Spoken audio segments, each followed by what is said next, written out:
নাটোর থেকে আমজাদ, সুনামগঞ্জ থেকে দেখছেন কামাল আহমেদ, অদুদ মোল্লা, কলকাতা, পশ্চিমবঙ্গ। আমি দেখতে পাচ্ছি সুইডেন থেকে আমার ভাই নাজিবুল, জি আপনার জন্য শুভেচ্ছা। ইলিয়াস আহমেদ ডেনমার্ক থেকে দেখছেন।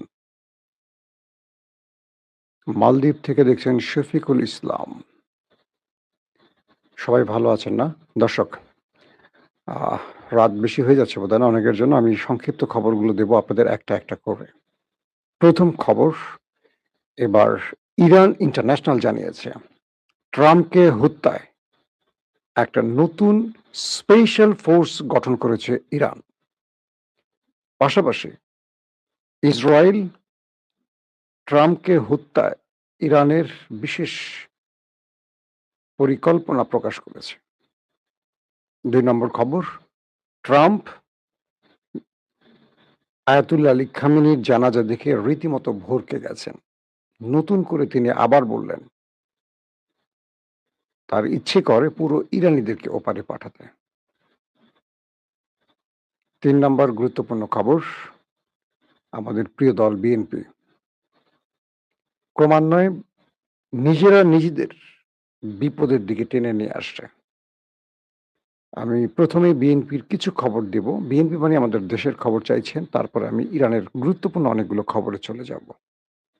বাংলাদেশের খবরটা যেহেতু সংক্ষিপ্ত দেব তাই শুরুতে দিচ্ছি, পরে আমি ইরানের ডিটেইল খবরে যাব। সাম্প্রতিক সময়ে আমরা দেখেছি যে বাংলাদেশের কোনো একটি অঞ্চলে বিএনপি সমর্থিত অঙ্গ সংগঠনের যুবদলের মেবি কোনো এক নেতা, কোনো এক ব্যক্তির বিশেষ জায়গা চেপে ধরেছিলেন। যখন তারেক রহমান বলছেন দুর্নীতির টুটি চেপে ধরবেন, তারেক রহমান তার দেশবাসীকে বলছেন তিনি দুর্নীতির টুটি চেপে ধরবেন, তখন তার দলের অনুসারীরা বিশেষ জিনিস চেপে ধরছে। প্রথম।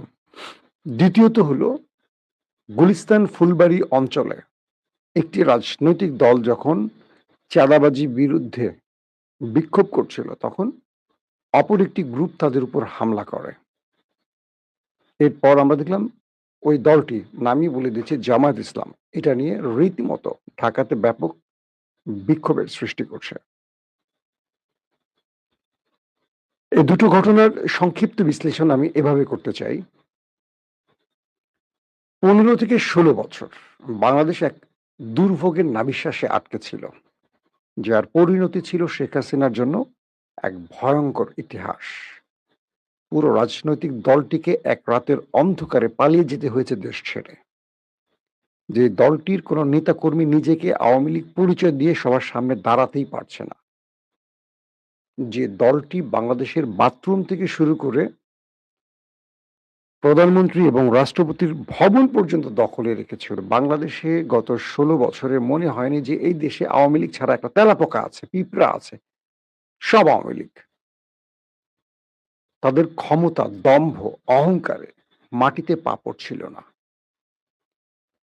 একটা বৈষম্য বিরোধী প্ল্যাটফর্মের আন্দোলন যখন জুলাইতে গিয়ে গণবিপ্লব, অভ্যুত্থান প্রতিষ্ঠা করে, তখন আমরা দেখলাম হাজারো লাশের বিনিময়ে সেই দলটিকে দেশ ছেড়ে পালাতে হয়েছে। একটি কর্মীকে দেখিনি প্রকাশ্যে এসে দাঁড়িয়ে কথা বলতে। এখন যারা কথা বলছেন সোশ্যাল মিডিয়াতে, সামনে আসতে পারছেন না। এই দম্ভের রাজনৈতিক দলটা হঠাৎ করে এই করুণ পরিণতি কেন? এটা কি তারা একদিন আগেও বুঝেছিলেন? বোঝেন নাই।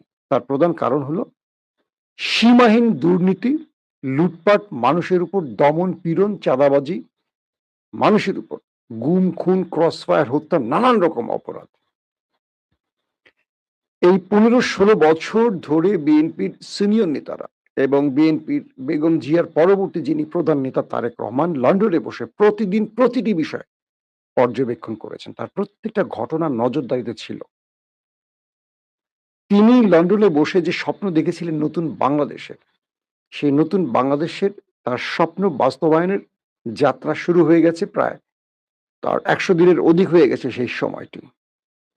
এই ১০০ দিন বা ১২০-৩০ দিনের মধ্যে আমরা যে বাংলাদেশ দেখছি বা তারেক রহমানের নেতৃত্বে বাংলাদেশ দেখছি, আমরা আশানুরূপ কোনো মানে বড় দিক নির্দেশনামূলক কিছু এখনো দেখিনি। তারেক রহমানের সাদাসিধে জীবন বা তিনি নতুন নতুন যেমন তার ছবি প্রদর্শন করা যাবে না, পায়ে হেঁটে অফিসে যাওয়া, মসজিদে যাওয়া, পরিবারের সঙ্গে একটা সুন্দর সম্পর্ক সৃষ্টি, মানুষের সাথে সদাচরণ, মানুষকে ডেকে মঞ্চে নেয়া, খাল কাটতে যাওয়া, এই যে বিষয়গুলো জিয়াউর রহমানের রক্তে থেকে রক্তের ধারাবাহিকতা, এগুলো আমরা দেখেছি। এক তারেক রহমান যথেষ্ট চেষ্টা করছেন বিএনপির সম্মান বা সুনাম ধরে ফিরিয়ে আনতে। তার পরের কাতার থেকে ভালো করে লক্ষ্য করুন। আমরা দেখেছি মীর শাহে আলমকে, পুরো বিএনপিকে তিনি লজ্জিত করেছেন। আবার তার সম্পদ ৮ গুণ বেড়ে গেছে ঘোষণা আসছে। বাংলাদেশের প্রতিটি প্রান্তে চাঁদাবাজি, টেন্ডারবাজির সাথে জড়িয়ে গেছে বিএনপির অঙ্গ সংগঠন। বাংলাদেশে শুধু বিভাগীয় শহর বাদ দেন, রাজধানী, বিভাগীয় শহর, জেলা শহর, থানা শহর, উপজেলা, ইউনিয়ন, প্রত্যেকটা জায়গায় রাস্তা দখল করে এখন চাঁদাবাজি চলছে। কোনো রাস্তা দিয়ে আপনি চলাফেরা করতে পারবেন না। একটা রাস্তার মধ্যে দেখবেন দোকান বসে গেছে। ছোট ছোট রাস্তার মধ্যে ফলের দোকান, তরকারির দোকান, হ্যাঁ, গার্মেন্টস প্রোডাক্ট, বিভিন্ন রকম হরেক রকম পণ্য। কেন? প্রশাসন, পুলিশ, পৌরসভা চেষ্টা করে রাস্তা পরিষ্কার করতে পারছে না। কারণ রাজনৈতিক দলের ছত্রছায়া এখানে, ব্যবসায়ীরা বসে গেছে, চাঁদাবাজি করছে। আজকে পুলিশ সরাচ্ছে, কালকে তারা আবার বসে পড়ছে। অনিয়ম, দুর্নীতি, উচ্ছৃঙ্খলা, বিশৃঙ্খলা পুরো রাষ্ট্রের প্রত্যেকটি জায়গা আটকে ধরেছে। এই জিনিসগুলো তারেক রহমান, আমাদের মাধ্যমেই আমরা তাকে বোঝাবার বা বলার চেষ্টা করছি, এগুলো শুনবেন। আপনি যত বড় পদক্ষেপ নিচ্ছেন, আপনার দল আপনার সুনাম নষ্ট করছে। অন্ডকোষ চেপে ধরার মতো ঘটনা, এটা বাংলাদেশের ইতিহাসে নতুন একটি রাজনীতির কি বলবো শিরোনাম হয়েছে। এই ঘটনাটা কত বড় কত ছোট তার চেয়ে বড় জিনিস, এটা এখন আওয়ামী লীগ বা বিএনপি বিরোধীদের জন্য একটা বড় অ্যাসেট হয়ে গেল। যখন তারেক রহমান বলছেন দুর্নীতির টুটি চেপে ধরবেন, তখন কেউ নিচের জিনিস চেপে ধরছে। এই শিরোনাম হয়ে গেছে সোশ্যাল মিডিয়াতে। তার মানে তারেক রহমানকে এখন তার দলের মধ্যে সবচেয়ে বড় শুদ্ধি অভিযান চালাতে হবে। তিনি যত বড় বড় ভালো কাজ করছেন, সব কাজ ম্লান হয়ে যাচ্ছে তার দলের নেতা কর্মীদের জন্য। কারণ তার পরবর্তী যারা আছেন রাষ্ট্রের পদে, এবং সেই পদ থেকে শুরু করে একদম মাস্ট পিপুলের কাছে যে নেতারা আসছেন, এরা সবাই চাঁদাবাদের সাথে জড়িয়ে গেছে। অধিকাংশ, সবাই বলবো না, অধিকাংশ জড়িয়ে গেছে লুটপাটে। যারা এই পদ পেয়েছেন তারা সেই পদের সাইনবোর্ড বিক্রি করে এখন মানে কি বলবো বিএনপিকে মানুষের কাছে অপ্রিয় করে তুলছেন। এই বিষয়গুলো খুব দ্রুত তাকে পদক্ষেপ নিতে হবে। কোনো জায়গায় সুষ্ঠুভাবে চলা যাচ্ছে না। প্রতিটি রাষ্ট্রের মনে যে কোনো বাপ মা নাই। মেয়ের পরীক্ষা কেন্দ্রে যেতে পারছি না, রাস্তার মধ্যে সব জ্যাম। গ্রামের রাস্তা এখন জ্যাম। ফুলবাড়ি জামাতের সাথে যে ঘটনাটি ঘটলো, জামাত এটাকে রাজনৈতিকভাবে এখন গ্রিপে নিয়ে গেল, খেলছে। কেন? চাঁদাবাজি বিরুদ্ধে মিছিল করলে সেই মিছিলে হামলা করতে হবে। সেই হামলাটির কারণে বিএনপি লাভ হলো। আমরা কি দেখিনি জুলাই ঘটনায় ছাত্রীদের উপর ছাত্রলীগ যে হকি স্টিক, তারপরে রড টড নিয়ে হামলা করার পর ফলটা কি হয়েছে, আওয়ামী লীগের পরিণতি কি হয়েছে? বিএনপিকে এই ঘটনাগুলো থেকে শেখে নাই। একদল আছে বিএনপির কোনো সমালোচনা করবে না, যে বিএনপি ধ্বংস হয় হোক, তার কি যায়, সে শুধু পদ পেলেই হয়। গুরুত্বপূর্ণ পদ বাগানোর জন্য সবকিছুকে সে ক্লিন, পরিষ্কার করে বলবে। আমরা যারা সমালোচনা করি আমরা খারাপ হয়ে যাব, আমরা গুপ্ত হয়ে যাব। কিন্তু আমরা যে এই সমস্যাগুলো বলে দলটাকে ওই দস্যুমুক্ত করতে চাই, এটাকে বোঝার চেষ্টা করেন না।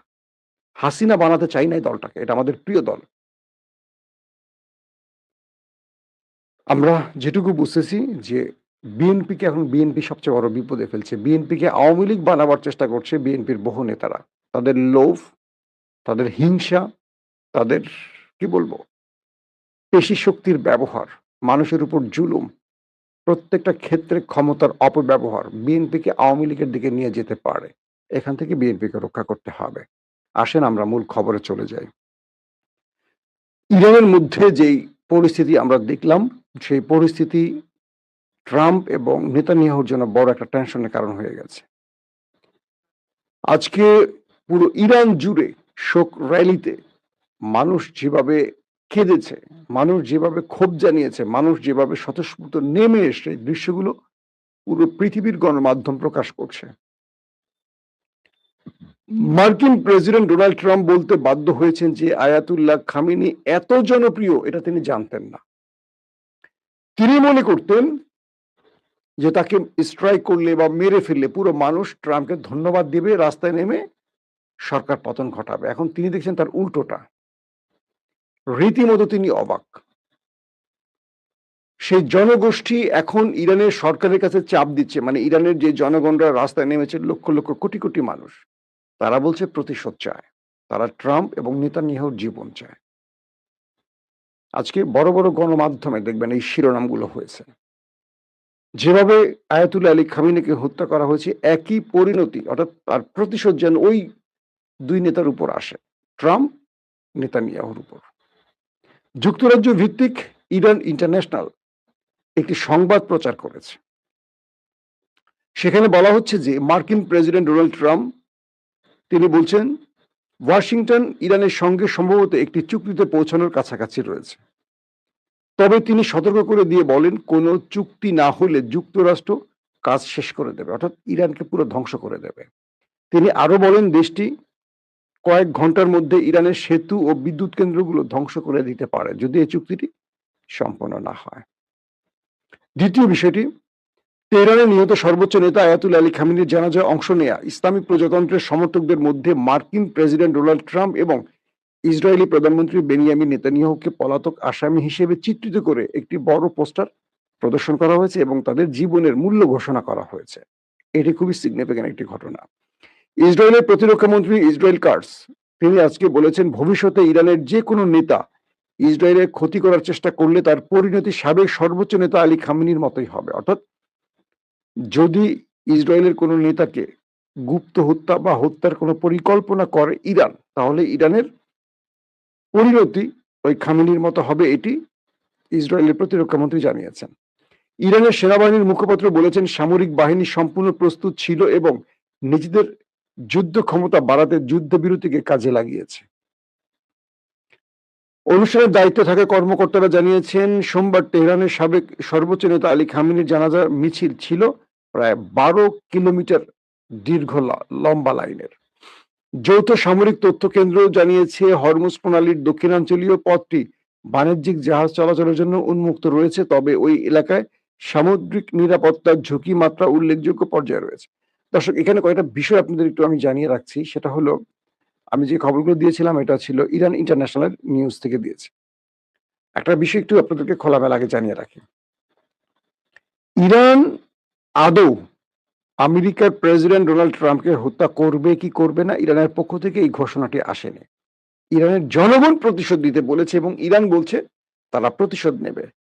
সেটা একটা বৈধ যুদ্ধের মাধ্যমে, কোনো ব্যক্তিকে অ্যাসাসিনেশন বা এরকম কোনো বিষয় ইরান বলেনি। ইরান ইন্টারন্যাশনাল বলছে যে ইরান তাদের আইআরজিসির নেতৃত্বে একটি নতুন স্ট্রাইক ফোর্স বা একটি বিশেষ স্পেশাল ফোর্স মুখতার নামে একটি স্পেশাল ফোর্স গঠন করেছে, যাদেরকে দায়িত্ব দেয়া হয়েছে ট্রাম্প এবং নেতানিয়াহুকে ওপারে পাঠানোর জন্য। কে বলছে? ইরান ইন্টারন্যাশনাল, এটা যুক্তরাজ্য ভিত্তিক একটি গণমাধ্যম। তারা বলছে যে ইরানের আইআরজিসি বিপ্লবী গার্ড কোর যে বাহিনীটি আছে তাদের নেতৃত্বে একটি স্ট্রাইক ফোর্স বা একটি গুরুত্বপূর্ণ স্পেশাল ফোর্স তৈরি করা হয়েছে মুখতার নামে। তারা এদেরকে পরিকল্পিত ওপারে পাঠাবে। ইসরায়েল বলছে যে ট্রাম্পকে হত্যার জন্য ইরানের টাকা দিয়ে ইরান বিশেষ সন্ত্রাসী ভাড়া করেছিল মেক্সিকান। আপনারা জানেন যে এর আগে ট্রাম্প নির্বাচনের আগে দুবার তার উপর অ্যাটাক হয়েছে। দুবারের একবার তার কান ছিদ্র করে গুলি চলে গেছে, অল্পের জন্য মাথায় ঢোকে নেয়। আরেকবার অল্পের জন্য বেঁচে গেছেন। থার্ড সাংবাদিক সম্মেলনের সময় সেখানে গুলির ঘটনা ঘটেছে মোট 3 বার, দুবার নির্বাচনের আগে, একবার প্রেসিডেন্ট হওয়ার পর। সাম্প্রতিক সময়ে নেতানিয়াহুর সাথে ট্রাম্পের বিরোধ লক্ষ্য করা গেছে। আপনারা জানেন যে আমেরিকার 4 জন বা 6 জন প্রেসিডেন্ট গুপ্ত হত্যায় প্রাণ হারিয়েছে, জন এফ কেনেডি থেকে শুরু করে লিঙ্কন, অনেকে। তো মজার বিষয় হলো এই মুহূর্তে ট্রাম্প যে সিদ্ধান্তগুলো নিচ্ছেন যুদ্ধ বন্ধের, এই সিদ্ধান্তগুলো ইসরায়েলের বিরুদ্ধে চলে গেছে এবং ইসরায়েল নিজে বলছে ইরান ট্রাম্পকে হত্যার পরিকল্পনা করছে। ইসরায়েল বলছে ইরান ট্রাম্পকে হত্যার পরিকল্পনা করছে। তার মানে হলো ট্রাম্পকে আর ইরানকে মারা লাগবে না। এখন কাম ওই পার থেকেই করবে। করে ইরানের ঘাড়ে দোষ চাপানো হবে। এটা কনফার্ম থাকেন। এতে ইরানের একটা লাভ। তারা চুপ করে থাকবে, শত্রুই তাকে মেরে দিবে, প্রতিশোধ নেয়া শেষ। তাতে ইরানের যা হয় হোক। আর ইসরায়েলের লাভ, এই দোষ ইরানের ঘাড়ে চাপিয়ে তারা তাদের শত্রুকে সরিয়ে দিল। যে শত্রু তাদের অনুমতি ছাড়া ইরানকে বিজয়ী করে যুদ্ধবিরতি ঘটিয়েছে বা ইরানের শর্ত মেনে। এখন প্রশ্ন হলো, আমেরিকার প্রেসিডেন্ট ডোনাল্ড ট্রাম্প কতটা নিরাপদ আছেন? তিনি তো ইসরায়েল বা মোসাদের পরিকল্পনায় ইরানের মধ্যে স্ট্রাইক চালিয়ে খামেনিকে হত্যা করলেন। ওকে, তিনি খুব বড় বিজয়ী হয়ে গেলেন, বিষয়টা এরকম না। এখন তাকে তার শত্রু যদি তার ঘরের বন্ধু হয়ে যায়, ইসরায়েলই তার শত্রু হয়ে যায়, কারণ ইসরায়েল যেটা চাইবে সেটাই হবে। যে জন এফ কেনেডি ইসরায়েলকে নিউক্লিয়ার বা অ্যাটম বোমা বানাতে বাধা দিচ্ছিলেন, আর সেই সময় তিনি ওপারে চলে গেলেন, তো আমেরিকানরা জানে না তাদের ঘরের অন্দরমহল একেবারে বেডরুমে চলে গেছে ওই বিশেষ গুপ্ত ঘাতকরা? জানে। হয়তো খোঁজ নিয়ে দেখবেন ট্রাম্পের যে 200 নিরাপত্তা রক্ষী, এর মধ্যে 100 জনই ওদেরই লোক। আমেরিকার, কিন্তু ওদেরই লোক। ওদের এই মানে পেইড। পৃথিবীটা চলে শুধু অর্থের উপরে। ধরেন একটা উদাহরণ দেই। জিয়াউর রহমানকে যারা হত্যা করেছেন তার মধ্যে কি জিয়ার খুব কাছের লোক ছিলেন? না। শেখ মুজিবকে যারা হত্যা করেছেন সেখানে কি শেখ মুজিবকে বিএনপি মেরেছে না জামাত মেরেছে? মেরেছে তো আওয়ামী লীগের লোকেরাই বা আওয়ামী লীগের অনুগ্রহ প্রার্থী লোকেরাই মেরেছে। তারেক রহমানের ডানে বামে যতগুলি লোক দেখতেন যারা সর্বোচ্চ চামচামি করবে, যারা একদম তারেক রহমান বললে মুখে ফেনা তুলে ফেলবে, এরাই হলো সবচেয়ে বেশি ভয়ঙ্কর লোক। বুঝতে পারছেন? এগুলো সবাই বোঝে। তো ইরান যে থ্রেটটা দিয়েছে, এই থ্রেটের বাস্তবায়ন এখন ইসরায়েল করে দিতে পারে, এই একটা ব্যাপার বা ভয় একটা আছে। ট্রাম্প আবারও হুমকি দিয়েছে ইরানকে ধ্বংস করে ফেলার। ট্রাম্প এই হুমকি-টুমকি দিচ্ছে, কিন্তু এখন নিজের অবস্থা নিয়ে টেনশনে আছে। ইসরায়েল এবং ট্রাম্প, মানে নেতানিয়াহু এবং ট্রাম্প টেনশনে আছে এই কারণে, ইরান তার শোক দিবসে পুরো পৃথিবীকে এক করে ফেলেছে। রাশিয়া, চীন ইরানের পাশে দাঁড়িয়েছে এবং রাশিয়া বলছে শেষ পর্যন্ত ইরানের সঙ্গে থাকবে। আবার ইরান, ইতিমধ্যে চীন তাদের নিউক্লিয়ার মিসাইল উৎক্ষেপণ করতে মানে পরীক্ষা চালাতে যাচ্ছে। সবকিছু মিলে ইউক্রেনের উপর রাশিয়া ম্যাসিভ আকারে অ্যাটাক করেছে। সেই অ্যাটাকগুলো করেছে ইরানের ড্রোন এবং মিসাইল দিয়ে। যে তাণ্ডবে পুরো ইউক্রেন লন্ডভন্ড হয়ে গেছে। তার মানে ইরান ক্রমান্বয়ে তার শক্তি বাড়াচ্ছে এবং সেই শক্তিমত্তা পৃথিবীকে দেখাচ্ছে বিভিন্ন স্টাইলে। এখন ইরান যে নতুন করে শোক দিবসের ঘোষণা দিয়েছে, তারা কঠিন প্রতিশোধ নেবে। এই প্রতিশোধটাকে আমরা বলতে পারি আগামী দিনে একটা মহাযুদ্ধের আশঙ্কা সৃষ্টি করতে পারে। কারণ ইসরায়েল কোনোভাবে ইরানের সাথে আমেরিকার এই চুক্তিকে টিকতে দেবে না। ইসরায়েল কোনো না কোনোভাবে ফলস ফ্ল্যাগ অপারেশন হোক বা কোনো না কোনোভাবে এটাকে ভাঙবে। আবার একটা যুদ্ধের ডঙ্কা বাজবে এবং ইতিমধ্যে ৩ টি দেশে যুদ্ধের পরিকল্পনা নিচ্ছে। তবে ইরান মধ্যপ্রাচ্য বা গালফ কান্ট্রিকে এই শোক দিবসের ডেকে এনে এমন কিছু প্রেসক্রিপশন দিয়েছে, যেটা আগামীতে গালফ থেকে আমেরিকাকে বিতাড়িত করার একটা মহাপরিকল্পনা আছে। এটা নিয়ে আমি কালকে ডিটেইল কথা বলবো আপনাদের। খুব গুরুত্বপূর্ণ ইস্যু, আজকে আর না বলে লম্বা করব না। তার মানে ইরান খুব সুন্দরভাবে তার মাঠ গোছাচ্ছে। এক খামেনিকে কেন্দ্র করে ইরান তার ঘরে অনেকগুলো বিজয় তুলে এনেছে। কিন্তু প্রতিটি ক্ষেত্রে পরাজয় রচিত হয়েছে ইসরায়েলের বেনিয়ামিন নেতানিয়াহু এবং ডোনাল্ড ট্রাম্পের বিরুদ্ধেই। ইরান হারেনি, হেরেছে ওরা। প্রত্যেকে ভালো থাকবেন। আল্লাহ হাফেজ।